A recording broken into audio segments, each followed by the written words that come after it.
लक्षवेध news network, अचूक वेळ अचूक बातमी। उजनी धरणात पाण्याची आवक वाढली, पुढील काही दिवसात साठ्यात वाढ होण्याची शक्यता।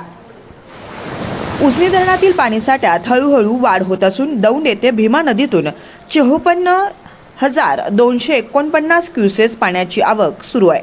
त्यामुळे पुढील काही दिवसात उजनी धरणातील पाणीसाठ्यात आणखी वाढ होण्याची शक्यता व्यक्त केली जाते। शनिवार दिनांक 25 जुलै रोजी सकाळी 6 वाजेपर्यंतच्या आकडेवारीनुसार धरणाची जलपातळी 495.290 मीटर इतकी असून धरणातील एकूण पाणीसाठा 100.14 टीएमसी आहे। त्यापैकी उपयुक्त पाणीसाठा 36.48 टीएमसी म्हणजेच 68.09% इतका नोंदवण्यात आलाय।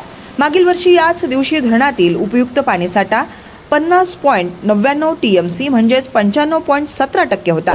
यंदा तो 14.51 टीएमसीनं कमी असून उपयुक्त पाणीसाठ्याच्या टक्केवारीतही 27.08%ची घट दिसून येत आहे।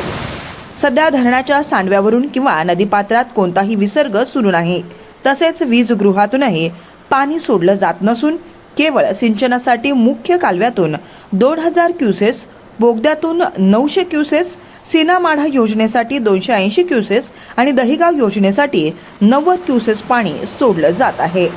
दरम्यान दौंड येथे वाढलेली पाण्याची आवक कायम राहिल्यास येत्या काही दिवसात उजनी धरणातील पाणीसाठ्यात लक्षणीय वाढ होण्याची शक्यता जलसंपदा विभागातील सूत्रांकडून व्यक्त करण्यात येत आहे।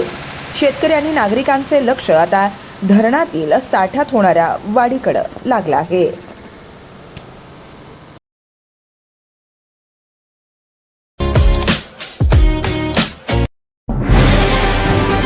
आजच आपल्या लक्षवेध न्यूज नेटवर्क या चॅनलला सबस्क्राईब करा, व्हिडिओला लाईक करा आणि शेअर करा।